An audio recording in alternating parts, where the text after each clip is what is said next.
Wonder Woman issue 12, legacy number 812, Tom King writing with Tony S. Daniel on the art. And I actually thought this was pretty excellent because last issue, it had that like, oh, it's a tie-in. It's nowhere near as good as the regular run. Now, I'm not saying this is as good as the regular run because I'm loving the regular run with Tom King's Wonder Woman. Yeah. But this is a Wonder Woman and Damian team-up issue that wasn't, it did remind me a little bit of that issue of Stephanie Brown Batgirl where she's teamed up with Damian. It was a little bit of that vibe. Yeah. And it's basically this running gag almost of they've got Captain Boomerang and they're taking turns with their own methods of how to try and like extract the location of Amanda Waller's secret prison. So it's like, and the running joke of it is that Damian wants to use the stick. He always wants to, scare the shit out of him, make him talk, and in this particular issue, that always means dangling him from something, and usually there's some threat down below. It's a running thing, which did get quite funny by the time we started getting to the later ones. And then Wonder Woman wants to use the carrot. She wants to show that fear is not how you do it with love. And keep in mind, she does not have her lasso right now. Otherwise, obviously, she would just wrap the lasso around him. It would be a lot easier, yeah. Well, and that's what's so great about this issue is not only does it feel more in line with what we're used to out of Tom King's Wonder Woman, if you kind of remove some of the absolute power of this, the story still works.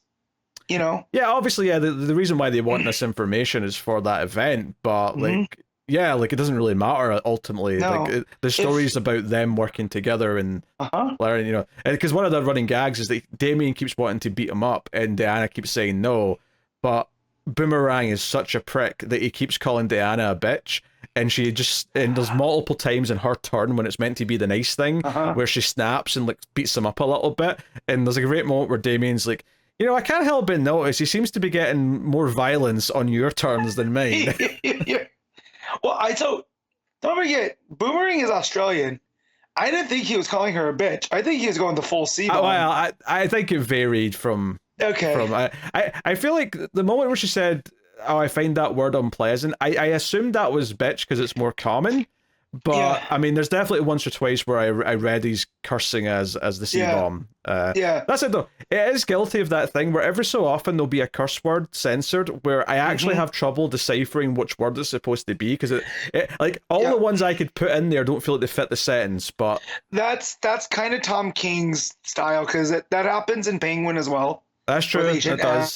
Right. I think in Danger Street it happened a couple times. So I feel like you're just supposed to feel a flow of them and just however you're reading them. But yeah, I thought it was I don't like that word. That's what made me think it was the C-bomb. And that makes Boomerang that much more because he knows that it's bothering her. Right. Oh yeah. He's intentionally doing it. And that was actually one of the other things that was very funny in this issue. Is that there's moments where she'll make a big speech about doing the right thing or whatever, and you think he's about to finally like give in because it's the fourth or fifth attempt, and then he'll just say "F off, you effing C-bomb," and like just won't give in. That was very funny. And then the one time where it feels like her method is working is when she's reunited him with his son, and the son says, "Hey, go on, Dad, tell them where it is. You could do something good." But as she's like debating with Damien about how this has worked, they start fighting in the background because it turns out the son's only doing this because they've offered him something for it to get out of prison. And he's like, "You're just doing this. You're just being selfish right now." So they basically start fighting like off panel, but you can just hear the argument as like Damien and Diana are having a conversation. This was a delightful issue. Like all the back and forth. Damien's obviously cynical, like nature, the way he is, being the complete opposite of Diana. The fact that Diana's the one that snaps occasionally, and then she just sort of justifies it by saying sometimes love hurts. The second time that he's dangling, there's sharks in the water. I think the third time it's like there's going to be gators in the water. Like the crocodiles, which I thought, I'm like, are they fishing for Killer Croc as well? I don't know. What are we doing here? But I like the baseball bat scene where he's dangling upside down, and Damien has the bat and he's gonna swing it at him. Yeah, that's after the whole attempt with the son to reunite goes bad, and now he's dangling again, which Diana's disappointed by, And he's like, yeah, but this time I'm going to hit him with the baseball bat. And she's like, no, this is about fear, not violence. And he's like, the first one's kind of violence, I'll give you, but then it's about the fear of the second hit. Yes. Yeah, Damien's effed up logic was fun. Of course, though, he does resist. He does drop the thing and says, "You're right, I'm not Batman." Yeah, so it's all. I don't think Batman would have wailed on Boomerang with a baseball bat either, though. Nor do I. But there's a sweet moment here where he says he's not Batman, and he breaks down and hugs Diana, and he's got a tear in his eye. But it's a really nice line from Diana here, where it says, "I too, like I understand what you're going through. I too am the child of a god." Which I really like that line, because she's not literally saying that Batman's a god, right? But she's saying that the idea of Batman is so big. He's such a larger-than-life being with these ideals that are so staunch that he might as well be a god in the eyes of his son, right? In terms of living up to him, in terms of all that stuff. Yeah, really good. Once you realize that, you can be at peace and just be yourself, and that's her lesson to Damien in that moment. And it's really nice. Like, it's, you got to think about what Damien's relationship with female role models is, right? He's got his mom, and that's really messed up. You got Selena, who's basically his stepmom, and that's pretty wonky. And then you have the Batgirls, who he's kind of contentious with. So to see him being so vulnerable to Diana is a really nice, it makes for a nice moment. It's good, yeah. And then this is actually the one that made me laugh the most, is that you go to the next page, and it's a full page spread of Superman, like, catching like an asteroid or something like that, and it's like Diana's given this rousing speech about, there'll be a threat to the world, and the heroes are up in the sky protecting it and saving it, and one day if you don't help us, like, the asteroid will be coming down and there'll be no one in the sky to save them. And she makes this big rousing speech, and then Boomerang at the end of all this, with a big smirk in his face, go and F and all of you Amazon bitch. How about that? And this is where she hits him for the second time. She flat out roundhouse kick. It's perfect. This is where Damien makes the little quip about how she's actually doing more violence than he is. Sometimes love hurts. Yeah, and then the joke at the end is that one of the things that they were saying to each other near the start of the issue is, don't underestimate how dumb and like overly confident that a Flash rogue can be. And at the end of the issue, when he's dangling and he's still refusing to give up the location, he just happens to mention, "I'll never tell you about the prison on Gamora Island." And then, like, wait a minute, did he just tell us? Never, or the stupidity of an overconfident Flash rogue. It's so funny. Yeah, I think that's what got me about this. Is it's a really funny issue, but it's also a very sweet issue because of the comparison between Diana and Damien, and like him finding some comfort in her. And it's a pairing we've not really seen now. I feel like we've seen Damien with Superman, we've seen Damien with other Bat characters, obviously. This feels like a fresh pairing to me. Yeah. Yeah. So it's For nice. sure. Yeah. And Tony Daniel's art, I guess, is the one thing we've not really mentioned. Yeah, he's nothing if not consistent. Like all the art here, the breakdowns, he uses a lot of typical. I'm looking. I don't think there's more than 5 or 6 panels per page, but it adds to a real nice flow. But nothing too crazy.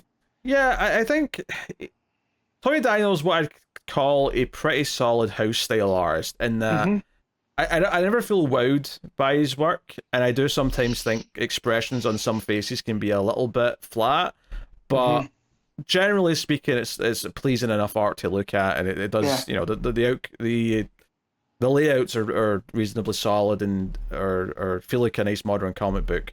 It just isn't stand out in the way that, we've had Sam Peer on Wonder Woman, and it's not measuring up to that by any means, but as kind of a fill-in for an event, I think he does a pretty decent job. Oh yeah, perfectly solid. Could definitely be much worse. I mean, remember Gilliam March on one issue, Matt? Remember that? Shh.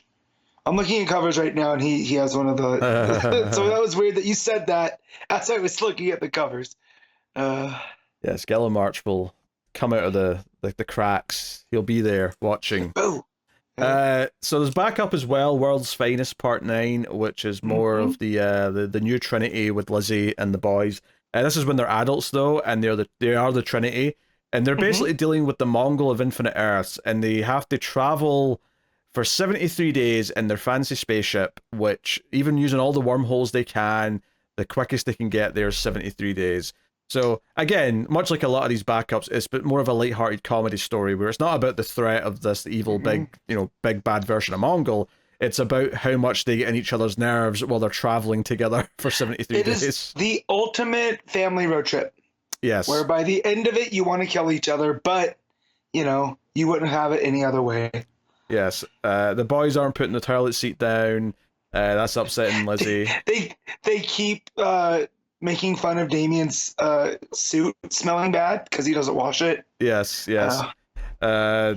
At one point, Lizzie just steals it and just sits there wearing it, even though she says she threw it out the airlock. And you're wearing it right now. I can see it. Don't know what you're talking about. Even John gets on it because he's wearing the cowl. And he goes, "John, am I wearing Damien's disgusting running bat suit?" And it cuts over to John, and he's wearing the cowl. He goes, "I don't think so."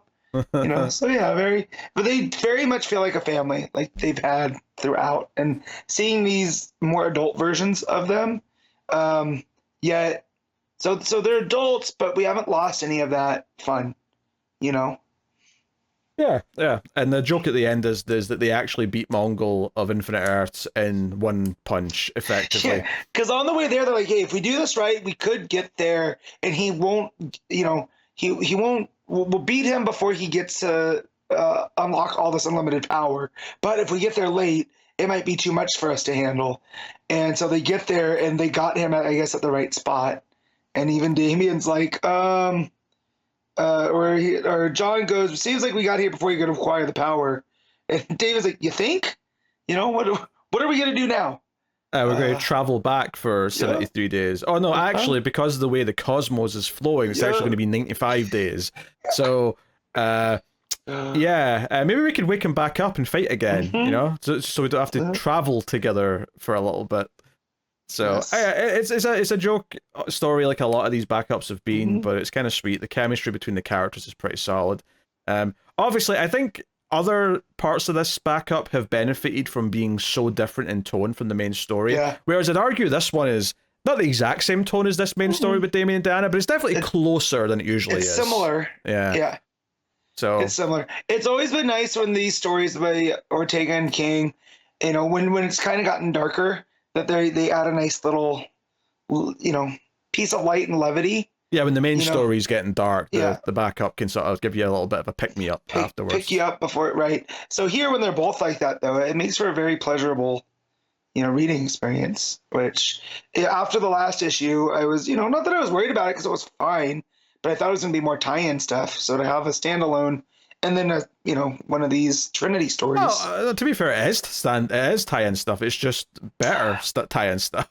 Yeah, but that's what I mean, though. This feels like, again, it is a tie-in, but it didn't feel like the next part of Absolute Power, right? It felt like the last one kind of did. It kind of the last one felt like Tom King going, "Okay, what's Wonder Woman doing right now during Absolute Power?" Whereas here, there's a little bit more of a shift here. But that's what I'm saying, though, is that was a conscious choice that was made to just focus on one thing so it could tell a story about that one thing. It just happens to fit into the event, whereas last issue it was more like, here's issue 1.5 of the main thing.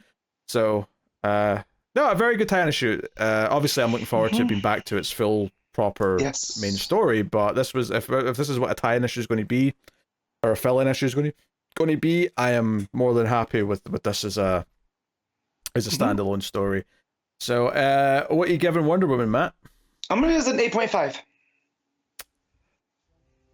Yeah, I honestly, I don't think I can argue with that. 8.5 sounds just about right to me. I really, there was that sort of thing, like a few pages in where I realized what it was and that it was going to keep being this, and I'm like, oh yeah, I think I really like this actually.